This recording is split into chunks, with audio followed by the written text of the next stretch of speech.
Are you only attached to your bhakti yoga practice? I mean, I still have many attachments as I want to love someone and have someone love me back. Does God Okay. fulfill that role for you? Where are we going? Las Vegas? No. Bhakti yoga is. You gotta understand, these things they're not little categories or little that you can keep in a closet or something. Bhakti yoga means merging in love. And if you find that love in a human being, you're awful lucky. And if you find someone who loves themselves as much or more than you do, then you're in good shape, The Bhakti yoga is the. There isn't Bhakti yoga and Jnana yoga and Karma yoga and this kind of yoga. It's all, yoga means becoming one with something, union, and the qualities of becoming one are all those things. Without some wisdom, you start worshiping, a tree or something, which is good, but the tree doesn't know it's a tree, so it's not going to help you that much. But with wisdom, you can find. You can get direction, and you can look for love in the right places, which is in your own heart. But so it's not a question of becoming attached to one yoga or another, or one type of practice to another. You have to become attached to love more than what you think about things, and then you learn to give it up, what you think, so you can feel that. You said that I sing from This that. feels like that show on television where you get 30 seconds with somebody, then he has to comment on everything. 30 seconds. Yeah. It's my one and only time. You said I sing from that longing in my own heart to become who I really am, to find that place inside of me.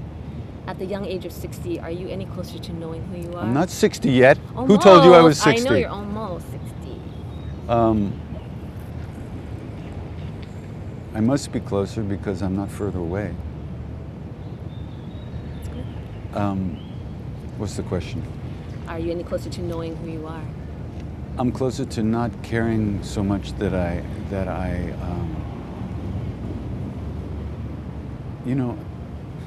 don't care so much about how I feel the way I used to care. I care more about having my heart available and being in touch with that love.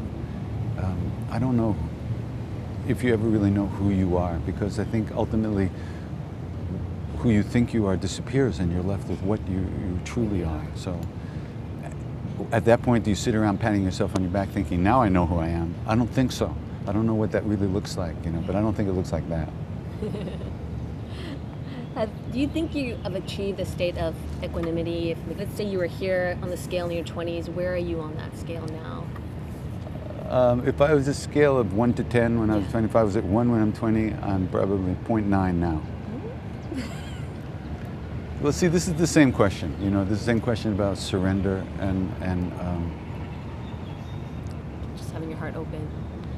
All these things like equanimity and love and peace of mind. These aren't things that we make up. These aren't things that we build like an erector set. These are qualities of who we really are.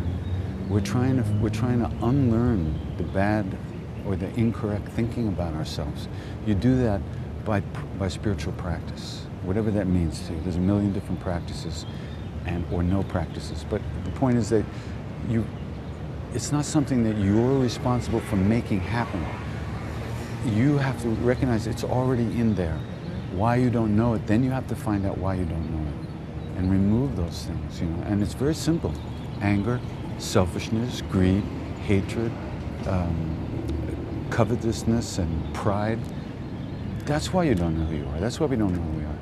So when you meet somebody without those things, my goodness, it's like you can't even believe the light that shines through.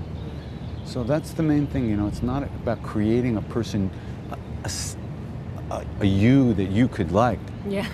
Which is really what most of us are doing underneath the surface. We're trying to love ourselves because we don't. So we're trying to do something and be somebody that we could love, or find somebody outside of us we could love, rather than removing the things that are keeping us from seeing who we are. And all these practices, that's what it's about. Lead you to it. Like the last thing I said, just was lost by the truck, so nobody will ever know.